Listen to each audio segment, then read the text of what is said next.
I recently received a gift from Japan. It came from the Sakaido store in Tokyo, which is a multi-story art supply shop. And I had no idea what it was going to be, so let's together discover what this is. It comes in this lovely crackly paper, which makes a great sound. And it is some marker pens in smoky colours.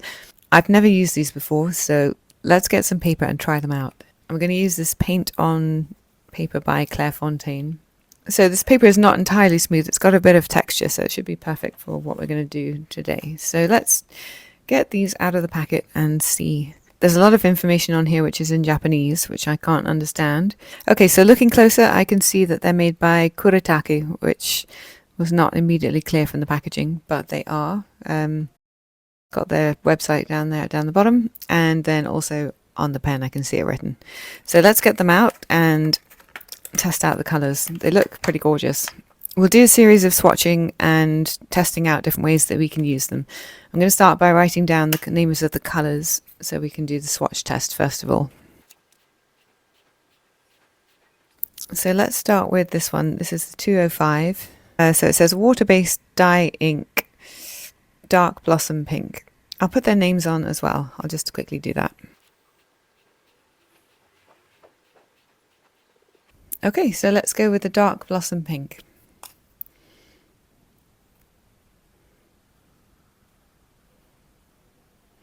Beautiful colour, really plummy. So it's quite different from the packaging. This seems more of a kind of rose gold, kind of antique rose kind of colour, but that is a spectacular kind of autumny plum colour. Now we have the plum grey.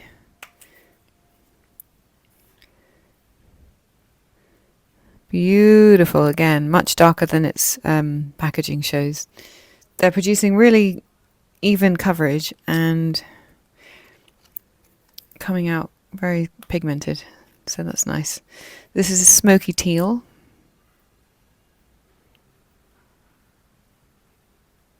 The next one is dark agate, or agate, dark agate. How do you say that? Who knows? This looks like the colour that just came out of the smoky teal, but it's much darker. Wow. Beautiful colour, gosh. But again, quite different from the way that it's showing on the packaging. Dark yellow. Wow. That's that beautiful kind of yellowy green that I love so much. And the last one is almond green. Whee! Oh my goodness, that is not what I was expecting, but absolutely beautiful.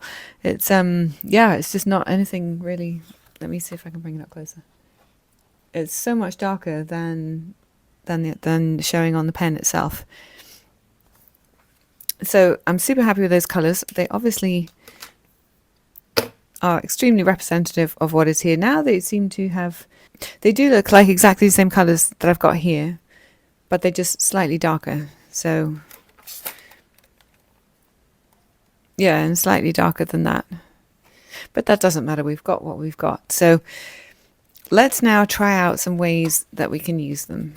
I've got a water paintbrush here, so I'm going to try producing a gradient with each of these and mix it with a bit of water, because these are calling themselves water-based dye ink. Okay, let's see what happens here. So I'm just going to put down a few marks like that and then come in with my water pen. Oh wow.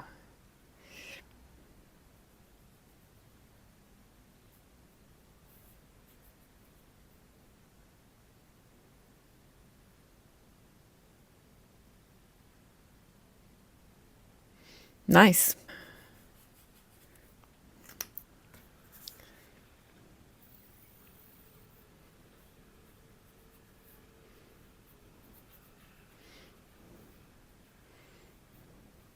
So you can even kind of obliterate it completely. It leaves a little bit of a mark behind, but you could just put it down and then use it as a clearer wash. That's fun though. I'm loving this bit of bleed around here. That's gorgeous. So you could get some really good effects with these. Let's try all the colours like this and see how they go.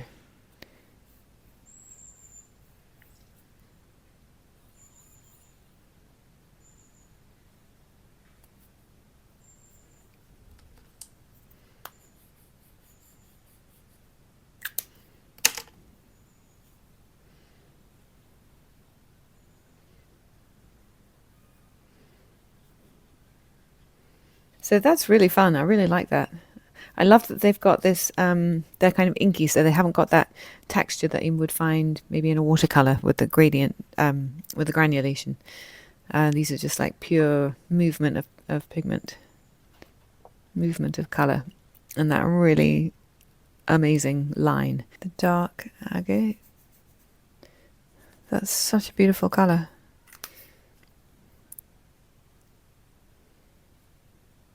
Wow. I'm going to have to do a much longer gradient down below afterwards.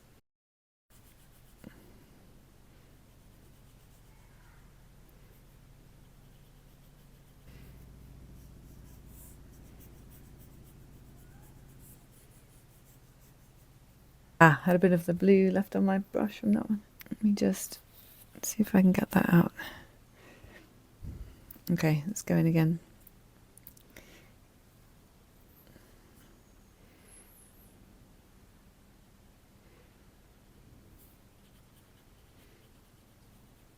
Okay, so that was sitting there a bit longer before I went in with the water.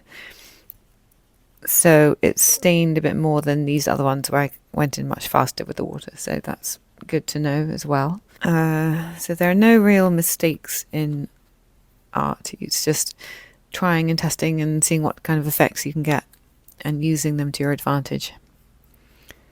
God, I love this colour as it goes down. As it goes down, it's much more like a perylene green, but then it dries more. Yeah, you see it's dried much more similar to the colour here on here, but when it comes out it's a darker green, so that's good to know as well.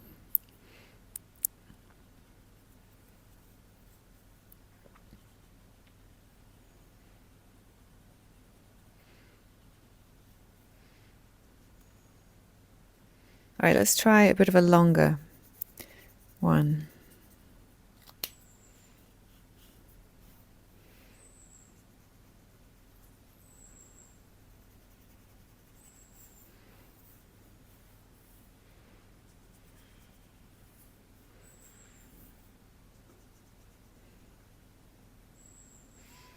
And let's also try running two different colours into each other. So I'm going to run the yellow into the green.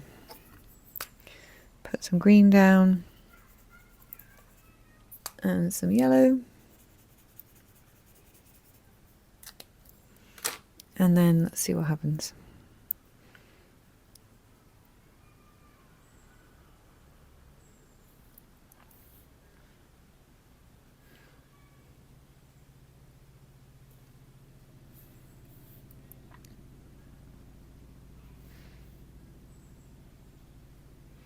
I just have to try out lots of different things because I've never really used markers before, so it's all a bit new. So let's try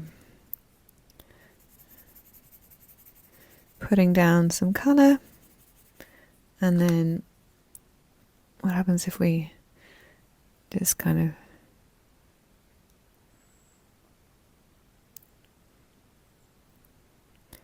go through it. Ooh, that is lovely. Wow. And then let's put some other colours here.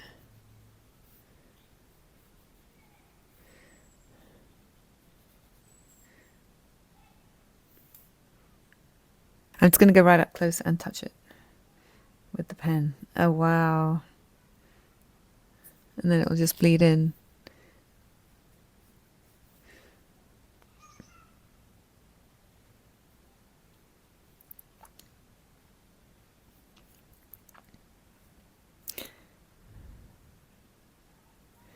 That makes me want to try a complete wet on wet. So I'm just going to wet an area with this.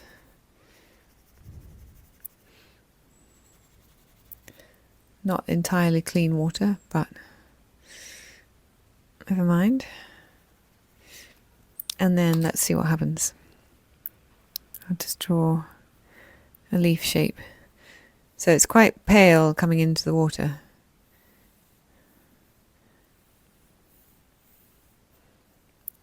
Let's put some more down.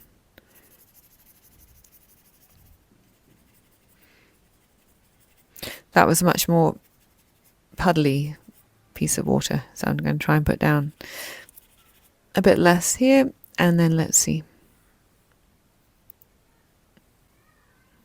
Again, it's coming out watery, so let's see if I can get back the pigment. Okay, here we go. Let's try.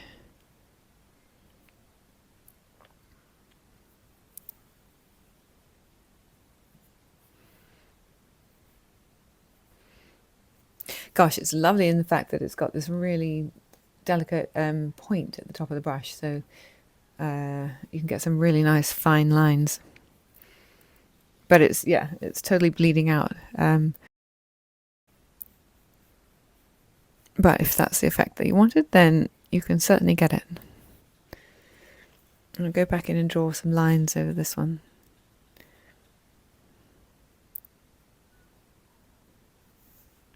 So it does get a bit diluted when it hits a patch of a lot of water, but then to get it back you can just scribble on the side until pigment's flowing again. So let's try out some mark making.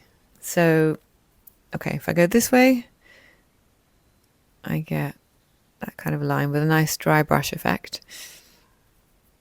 Maybe if I shake it beforehand, I also get a little bit less of a dry brush effect, but there's still some nice texture in there as well. So if I go this way, I can press down, up, down, so I can get different weights depending on how much I press down.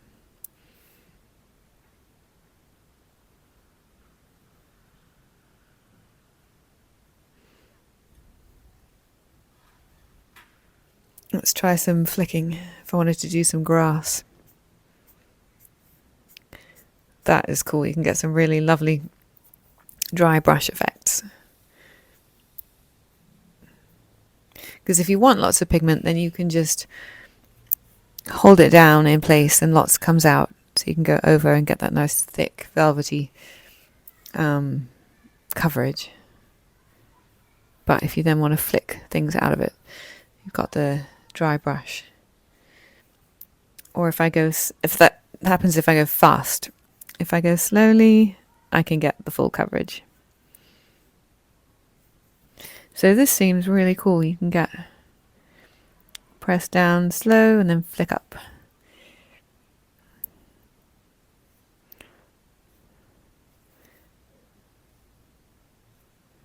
You can get lots of different effects. I really love it sometimes when you see marker lines that have gone over a previous marker line and it makes a kind of shadow like that. So this is not doing exactly as much as I hoped because this is so inky, so there's a lot of pigment coming out there, but you can just about kind of see a stripy effect in there. Let's draw a leaf and then we'll wait for that to dry and we can put some other colours on top to see how they layer one on top of each other. I'll do some different colours. I'll put down a yellow one.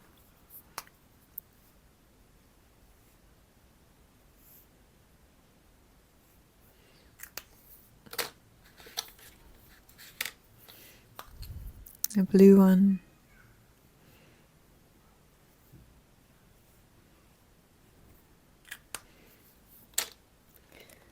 And a green.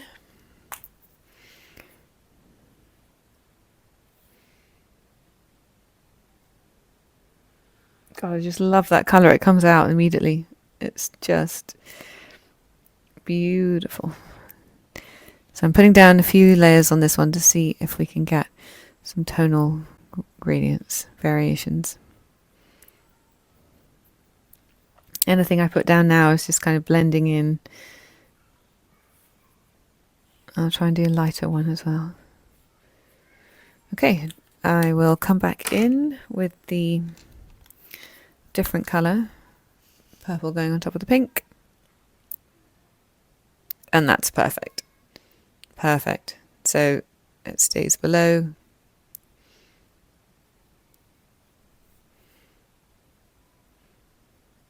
And it doesn't seem to smudge when you put the other colour on top or lift off. I'll go in with the lighter blue on top of this pink one. And that works too.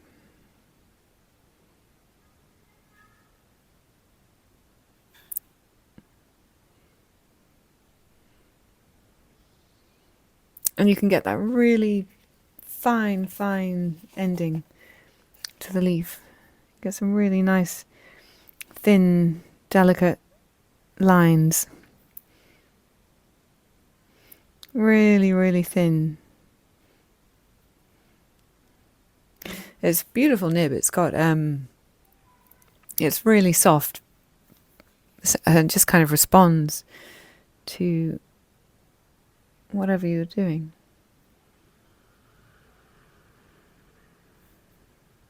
And of course, anyone who uses markers will know this, but seeing as I'm new to them, you're not running out of ink as you might do with a paintbrush, so it's just kind of giving you that continuous flow of ink, which is wonderful.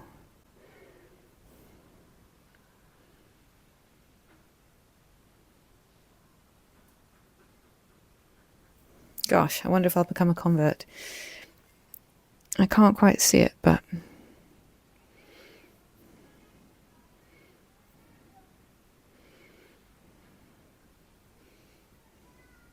that's nice as well, because you can see that it's greeny when it goes on top of the yellow, and then obviously returns to its own colour of blue when it comes off.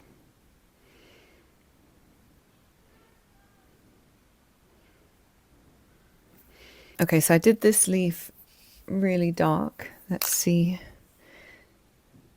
Yeah, and you can still get colour showing on top, so that's great as well.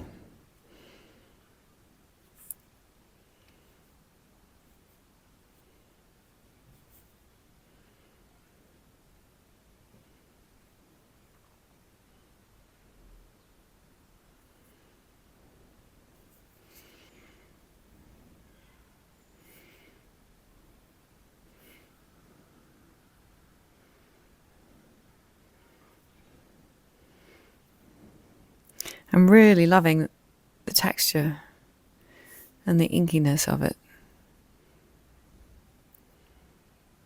Those lovely dry brush marks. Gosh, I just want to take that straight into Illustrator and do a live trace and get a leaf like that. These could be, I was going to say a game changer, but they could be definitely something that I'll be getting into a lot. I just love that. It's so cool. And it doesn't have that thing which is beautiful about watercolor, which I really love, but that thing of the too much water. So it's just a pure color coming out. Because if you're not quite an expert at watercolor, as I am not yet, sometimes I get too much water and then you get those bubbles, and not bubbles. Sometimes you get those cauliflowers and marks, kind of backflow, and yeah, that's what's beautiful about watercolor. That's what really makes it what it is. But this, if you just want the pure mark with all that texture and brush mark, this is cool. Let's just go back in with a bit of green on here.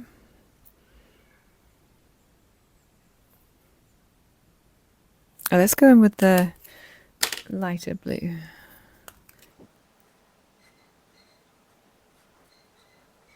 Loving it.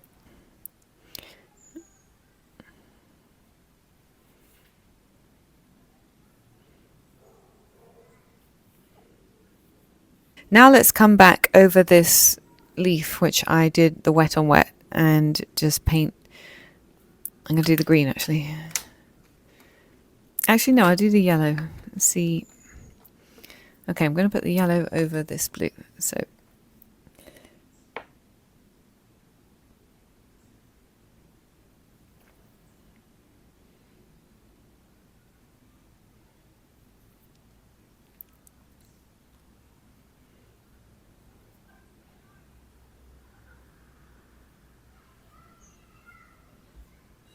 very nice.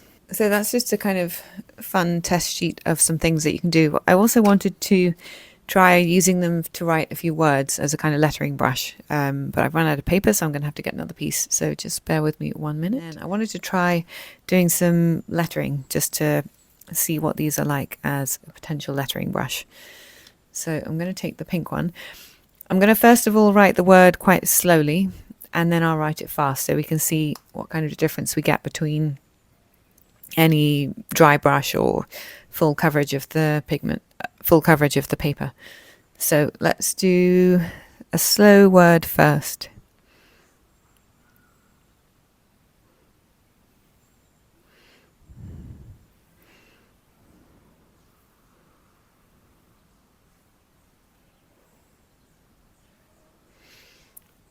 Okay, so that's not bad.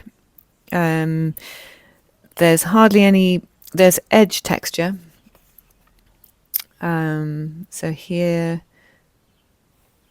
and around here, so it's not entirely uniform, which is great, but the inside of the letter is fully covered with the ink. So let's see what happens if I go a bit faster.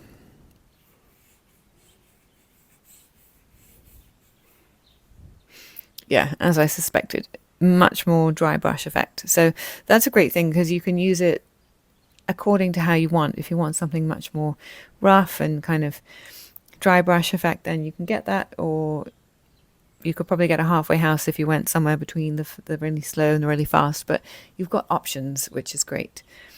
Okay, so something else I wanted to try. So let me take the green one, I think. So I'm just going to draw a kind of palm tree, a palm leaf, with really slow, deliberate strokes, and using that really wonderful thin tip of the brush which I'm able to get. So it's one of these, I don't know what they're called, they're like almost like a kind of hand with the points that spread out, but we'll just try drawing one of those.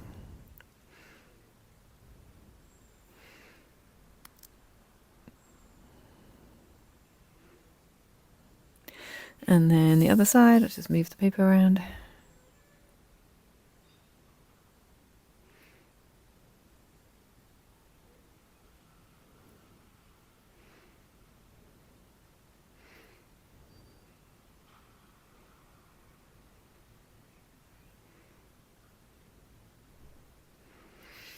Okay, that will do.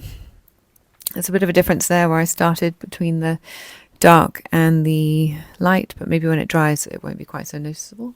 And in the meantime, while I'm just waiting for that to dry, I just wanted to see what would happen if I do a bit of scribbling quite fast. So I'm getting that nice dry brush effect, and then put another colour over that.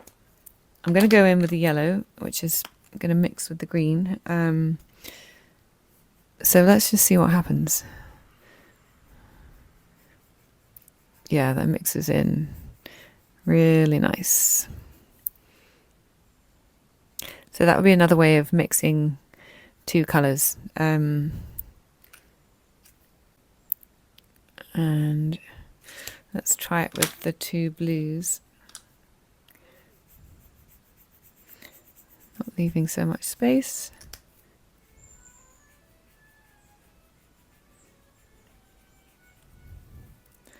Okay, and then I'll just put some green, some yellow on top.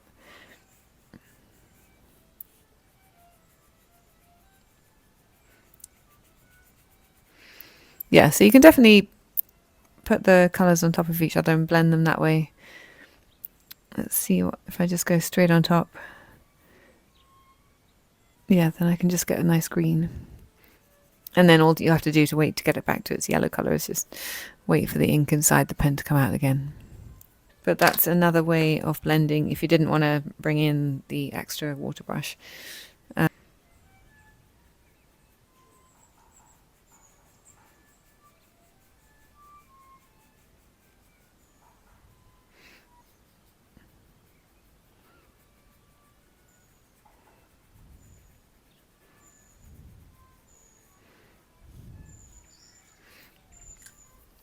Okay, so let's go back to this palm leaf.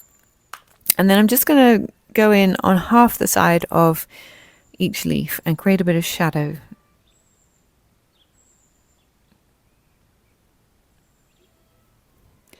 And the tip of the brush is so fine that I can actually get into the areas where it's even really fine, which is great. I'm really loving the versatility of this nib.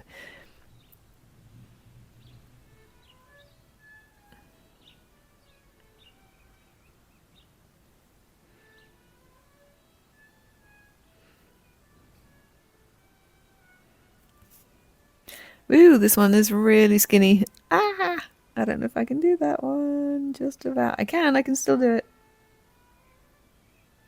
Just about.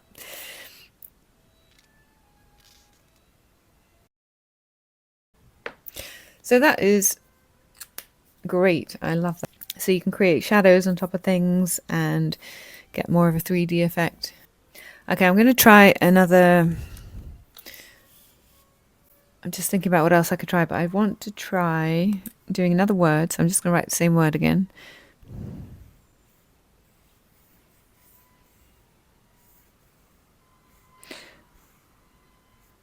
Okay, and then I'm going to put the water brush on top of it, go over it with the water brush and see what kind of, wait, let's just make sure the water's flowing. Let's see if it makes a horrible mess or if it makes some interesting patterns. Let's see. Marks, not patterns.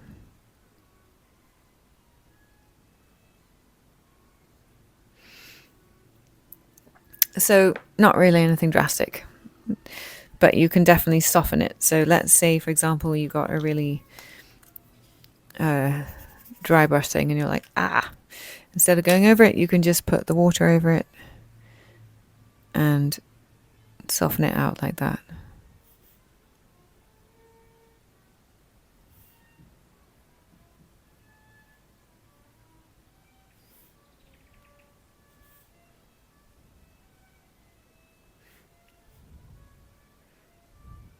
And that's another way you can also, because these on their own are quite strong. So let's say you wanted to have a patch. If you just did it with the pen, it would come out quite strong. But if you just did it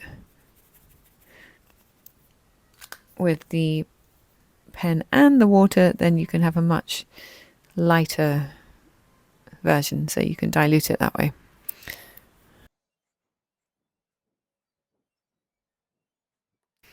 And we can dip some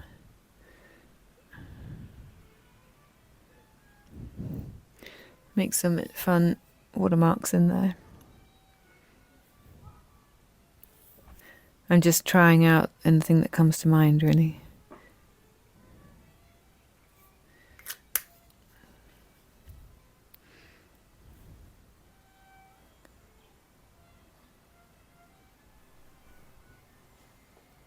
I really love this bloom line that you get.